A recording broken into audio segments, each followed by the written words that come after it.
Se hoje eu, Rodrigo, tivesse que implementar inteligência artificial em uma empresa que fatura mais de 100 milhões de reais, sabe por onde eu começaria? Eu começaria entendendo profundamente a empresa. Eu não começaria contratando ferramenta da semana, nem criando um agente para cada departamento. E definitivamente não chegaria dizendo que tudo que existe precisa ser substituído, principalmente as pessoas. Porque uma empresa desse tamanho não é uma folha em branco. Existe uma operação funcionando, existe clientes sendo atendidos, existe dinheiro entrando, saindo, e existem sistemas que, mesmo com limitações, sustentam processos críticos todos os dias. E existe muito conhecimento acumulado por pessoas que construíram aquele negócio durante anos ou até mesmo durante décadas. Então, eu seria muito criterioso. Chegar numa empresa assim, achando que basta colocar um agente em cima de um processo, é não entender o que significa operar uma empresa real. Eu já construí e escalei uma empresa de tecnologia, já operei uma organização com aproximadamente 300 pessoas. E essa experiência me ensinou que uma mudança que parece simples numa apresentação pode criar consequências muito sérias quando encontra a operação real. E na minha cabeça, o ponto de partida é muito claro. Tecnologia é o meio e o resultado é o fim, como eu sempre digo aqui nesse canal. Antes de falar de modelo, agente ou ferramenta, eu precisaria responder 3 perguntas. Onde a empresa realmente ganha dinheiro? Onde ela perde dinheiro? Velocidade ou capacidade? E o que precisa mudar para melhorar receita, custo, eficiência, experiência de cliente ou vantagem competitiva? E é por aí que eu começaria. Existe uma narrativa, principalmente dentro de tecnologia, de que empresas tradicionais são lentas porque foram mal construídas, e na maioria das vezes isso não é verdade. Muitas dessas empresas foram extremamente bem construídas para o contexto que elas nasceram. Elas desenvolveram processos, relacionamentos, conhecimento de mercado e forma de operar que permitiram ela chegar até aqui. E esse legado tem valor. O problema é que, como eu já falei também em alguns vídeos aqui, é que o contexto mudou muito mais rápido do que o modelo da empresa. E a fronteira do que pode ser feito por software e inteligência artificial e agentes mudou radicalmente. Mas isso não significa que a gente pode ignorar a realidade de uma operação existente. Eu tenho visto isso aqui, cara, de forma meio ingênua aqui na internet. Acho que as pessoas elas estão falando do que elas não sabem, do que elas não sabem, como se implementar inteligência artificial dentro de uma empresa que funciona, que tem uma operação, fosse algo simples e trivial. Essas pessoas simplesmente não entendem o risco do que é uma empresa em funcionamento, em pleno funcionamento. Se um processo crítico parar por 15 minutos, pode existir cliente sem atendimento, pode acontecer venda perdida, operação interrompida, prejuízo real. E é por isso que eu seria e sou extremamente criterioso e responsável. Óbvio que não é porque eu tenho medo da tecnologia, justamente porque eu conheço a tecnologia o suficiente para saber o que pode dar errado. E antes de conceder autonomia para qualquer agente, eu precisaria entender os acessos que esse agente teria, né? Quais dados ele consegue consultar, quais ações ele consegue executar, o que exige aprovação humana, como cada ação é registrada, como detectar um comportamento fora do padrão, como interromper ou reverter uma ação quando se for necessário. Porque autonomia sem contexto, sem limite, sem rastreabilidade não é transformação, é puro risco operacional. E o objetivo não é desacelerar a empresa, muito pelo contrário, é criar uma base segura para que ela consiga acelerar de verdade. E tem uma evidência muito simples de que esse trabalho não é só instalar tecnologia. Se implementar tecnologia dentro de uma empresa fosse fácil, transformação digital não seria um processo conhecido por ser tão caro, demorado e doloroso, né? A transformação digital que aconteceu aí alguns anos atrás. As empresas já passaram anos tentando implementar sistemas de gestão, CRM, dados e automação. E muitas vezes o software foi instalado, mas o resultado ele nunca apareceu de forma esperada. E por quê? Porque a dificuldade ela nunca esteve apenas na ferramenta. Ela está em entender a operação, ela está em entender em integrar sistemas, organizar os dados, redesenhar os processos, definir as responsabilidades e mudar o comportamento das pessoas, como também já falei no outro vídeo, é a coisa mais complexa que existe. Agora, adiciona inteligência artificial e agentes nessa equação. A tecnologia ela ficou muito mais poderosa, mas a transformação não ficou automaticamente simples. Na verdade, ela passou a mexer também em quem decide, quem executa, o que pode ser delegado e quem responde quando alguma coisa dá errado. E é por isso que essas empresas precisam de ajuda, e não de alguém que apenas conheça ferramenta. Elas precisam de gente capaz de entender tecnologia, negócio, operação ao mesmo tempo e conduzir essa mudança sem colocar a empresa em risco. E eu acho que existem muito poucas pessoas preparadas para fazer isso em empresas que faturam mais de 100 milhões de reais.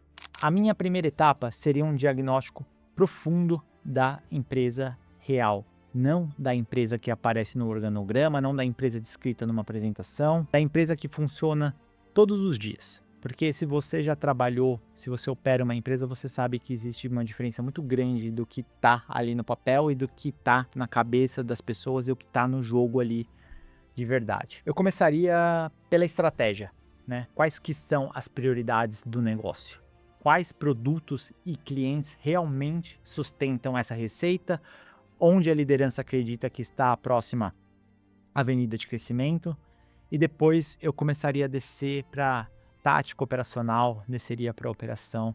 Então eu entenderia, né, como que um cliente entra, como uma oportunidade ela vira venda, como o trabalho passa de uma área para outra, onde existe espera, retrabalho, erro, perda, contexto ou dependência de uma pessoa específica. Isso aqui só para citar alguns exemplos do que a gente poderia começar a olhar. Depois eu mapearia os sistemas e os dados, né? Qual sistema contém informação oficial, o que está no sistema de gestão, o que está no CRM, o que vive em planilhas, o que vive na cabeça das pessoas, né? O que acontece pelo WhatsApp e assim por diante. E também, principalmente, né, onde duas fontes contam histórias diferentes sobre a mesma operação. Essa etapa precisa envolver números e conversas. Os números, eles mostram o que aconteceu. As pessoas ajudam a explicar o porquê que aconteceu. Então, eu conversaria com a liderança, com quem coordena o processo e com quem executa o trabalho todos os dias. Porque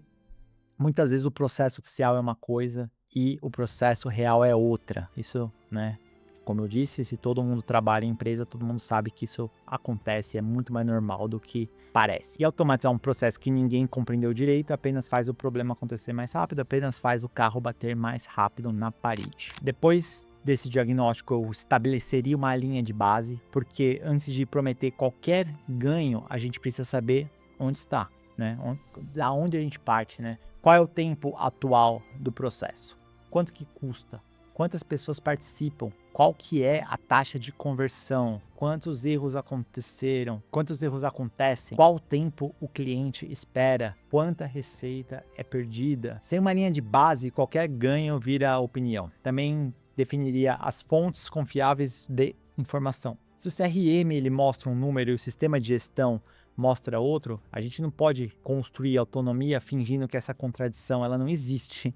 Primeiro, a gente precisa reconciliar a verdade. Isso também vale para o conhecimento da empresa. Então, reuniões, decisões, documentos, projetos, conversas com clientes, aprendizados precisam formar uma memória organizacional viva. Só que existe uma diferença importante, porque um repositório cheio de documentos, ele não transforma uma empresa. Um cérebro sem conexão com a operação é apenas uma biblioteca sofisticada. E o valor aparece quando essa memória consegue orientar decisões, gerar ações, observar resultados e aprender com eles. Captura, memória, inteligência, decisão, ação, medição e aprendizado. E obviamente que julgamento humano nos pontos que exigem responsabilidade. Essa é a fundação de uma empresa realmente consultável e capaz de aprender. Com o negócio e a operação dos dados compreendidos, aí sim eu construiria um mapa de oportunidades. Presta atenção porque não é uma lista de ideias de inteligência artificial, um mapa de problemas e oportunidades econômicas. Então, para cada processo eu faria algumas perguntas que tem a ver com as verticais que eu sempre bato, né? Então, isso pode aumentar receita, pode reduzir custo, pode aumentar velocidade ou capacidade, pode melhorar a experiência do cliente, pode reduzir o risco, pode criar uma capacidade que hoje a empresa não possui. E depois eu decomporia, olha que palavra bonita, cada processo para responder uma pergunta central. O que é o trabalho de humano e o que é trabalho de máquina, ou o que deveria ser trabalho de máquina dada a tecnologia e as ferramentas que a gente tem hoje. Agora sim as ferramentas. E também o que pode ser resolvido por software determinístico. O que é um software determinístico? É um software que cada entrada o resultado é o mesmo, não muda, né? O software probabilístico, que é a inteligência artificial, ele pode ter outputs diferentes para entradas similares ou parecidas, que exige um agente capaz de interpretar contexto nessa situação toda. E o que precisa permanecer como uma pessoa por envolver julgamento, relacionamento, responsabilidade ou uma decisão de alto valor. Obviamente, nem tudo precisa de tecnologia e nem tudo precisa de inteligência artificial. Se uma regra determinística resolve com mais segurança e menos custo, eu usaria uma regra determinística. Simples assim. Se a tarefa exige interpretação, contexto e adaptação, a gente pode fazer sentido. Se envolve uma decisão estratégica, financeira, jurídica ou humana importante, a responsabilidade continua sendo de uma pessoa, obviamente, mas principalmente nesse primeiro momento. Então essa separação evita dois erros comuns.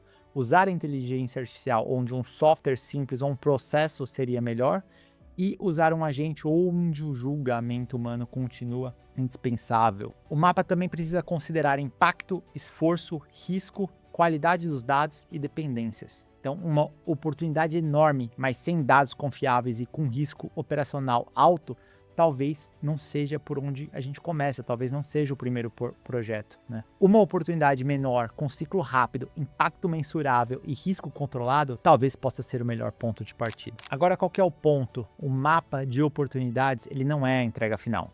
A empresa, ela não se transforma com um mural cheio de possibilidades de tudo que a gente pode fazer. O mapa, ele precisa virar o que a gente chama de um roadmap claro, comunicável, auditável e mensurável. Para cada iniciativa, eu definiria o resultado esperado, a linha de base atual, a métrica que mostrará se funcionou, o responsável, os sistemas e os dados envolvidos, as dependências, os riscos, o nível de autonomia permitido, os pontos de aprovação humana e o critério objetivo para considerar aquela etapa concluída. E esse plano ele precisa funcionar em 3 níveis. A liderança precisa entender por que aquela iniciativa importa para a estratégia da companhia. O sponsor da transformação precisa conseguir comunicar as prioridades, dependências, progressos e risco. E o time operacional precisa saber exatamente o que muda no trabalho real. Também precisa existir uma comparação permanente entre o planejado e realizado, né? O que prometemos entregar, o que realmente entregamos, qual resultado nós esperávamos, que resultado apareceu, o que aprendemos em todo esse processo e o que precisa mudar no próximo ciclo. É isso que transforma um projeto de inteligência artificial em uma transformação que a empresa consegue administrar de verdade. Sem esse plano, a empresa acumula demonstrações interessantes, ferramentas desconectadas, expectativas que ninguém consegue governar. Dito isso, eu escolheria um primeiro fluxo para colocar em operação. Esse piloto ele precisa estar próximo do resultado econômico. Precisa ter uma linha de base, precisa ser mensurável e precisa ter o risco controlado. Eu não começaria liberando autonomia irrestrita para toda empresa. Pelo amor de Deus, não faça isso. Eu começaria com um processo delimitado a um grupo pequeno de usuários reais e, em alguns casos, o sistema funcionaria em paralelo com a operação atual para que a gente consiga comparar e medir. Eu observaria, analisaria e recomendaria antes de receber permissão para agir. Em outros, eu executaria apenas as tarefas de menor risco e pediria aprovação humana para qualquer ação relevante. Porque, na prática, o nível de autonomia, ele seria e precisa ser conquistado por evidência, não por entusiasmo. Quando o sistema demonstrasse a qualidade, segurança e consistência, nós ampliaríamos o seu campo de atuação. E esse piloto não existe apenas para validar a tecnologia. Ele valida a integração com os sistemas, a qualidade dos dados, as regras da empresa, o comportamento dos usuários, os controles de segurança e a capacidade de produzir resultado dentro da realidade daquela operação. Existe uma coisa que muita gente subestima, principalmente quem olha de fora, né? Que a primeira versão funcionando não significa que a transformação terminou. Ela mal começou. né? Transformar uma empresa de dentro para fora, do modelo antigo para o modelo novo, é algo que é complexo, né? Frequentemente, construir a primeira versão é a parte mais rápida. O trabalho difícil vai estar no ajuste fino, na calibração, né? Fazer o sistema compreender as particularidades do negócio, as exceções que não aparecem no processo desenhado, às vezes tempo que é necessário para que exceções apareçam, o padrão de qualidade que uma pessoa experiente percebe imediatamente que não foi mapeado, as regras comerciais, jurídicas, operacionais daquela empresa e a forma como as pessoas reais vão usar aquilo todo dia. Uma solução que funciona bem com 5 pessoas e é testada em ambiente controlado, ela pode fracassar fenomenalmente quando chegar a 100 pessoas. Porque escala não multiplica apenas o benefício, também multiplica a confusão, resistência, o erro, falta de alinhamento. Então, por isso, mudança de comportamento humano não é uma etapa posterior, é a parte central da implementação. As empresas precisam entender por que o processo ele está mudando, né? O que a máquina fará? O que continuará sendo as responsabilidades delas no dia a dia, né? Como o trabalho delas será avaliado? Como a tecnologia melhora o resultado em vez de funcionar apenas como uma nova forma de vigilância. A transformação ela começa na liderança, mas só vai se tornar real quando chega na operação. Depois do piloto, a gente volta para aquilo que importa, o resultado. Eu mediria tudo contra a linha de base. O processo ficou mais rápido, o custo caiu, a conversão aumentou, o cliente recebeu uma experiência melhor, a qualidade se manteve, o risco ele está sob controle. Se o resultado apareceu, nós expandimos. Se não apareceu, a gente vai investigar onde estava o erro, né? Se foi uma hipótese estratégica errada que a gente tomou, uma prioridade mal escolhida, um problema de dado, uma falha de integração, uma dificuldade de adoção ou uma execução de que ainda precisa de ajuste. Esse aprendizado ele volta para a memória da empresa e melhora o próximo ciclo. E aqui que a empresa começa de fato a aprender com a própria operação. Então o objetivo não é concluir um projeto isolado de inteligência artificial, é criar uma capacidade permanente de transformação. A empresa aprende a encontrar oportunidades, a redesenhar os processos, a implementar com segurança e principalmente medir o resultado e evoluir continuamente. E assim que uma empresa existente começa a se tornar AI native, não instalando uma ferramenta, redesenhando, repensando a forma como estratégia, pessoas, sistemas, inteligência e operação trabalham juntos. Bom, se eu tivesse que resumir tudo em uma sequência, seria essa: entender o negócio, auditar a operação, estabelecer verdade, mapear oportunidades, priorizar pelo resultado, tecnologia é o meio, o resultado é o fim, construir roadmap auditável, executar o piloto controlado de forma controlada e fazer o ajuste fino com pessoas reais, medir, aprender e só então expandir. No final do dia, implementar inteligência artificial numa empresa de 100 milhões de reais exige ambição e conhecimento e experiência, track record. Mas existe também experiência, critério e respeito por tudo que já está funcionando. Transformar uma empresa em AI native não é colocar agentes em cima da operação, é redesenhar a empresa com método, sem destruir o que levou décadas, às vezes, para ser construído. Então, eu organizei essa visão em um material gratuito chamado AI Native Transformation Playbook. Ele foi pensado para donos, CEOs, sponsors de transformação que precisam entender onde a empresa está e identificar oportunidades e construir os primeiros 90 dias de um plano sério. O link está na descrição. Se você está liderando essa transformação dentro de uma empresa, basta baixar o material e aplicar o diagnóstico com o seu time. E se você quiser conversar comigo o que encontrou e o resultado que você teve, manda uma mensagem para mim, vou adorar responder para você. Eu quero conhecer as empresas que estão tentando construir o próximo capítulo usando tecnologia de ponta. Tamo junto. Se gostou, dá aquela curtida, compartilha e se inscreve no canal. Bora, valeu!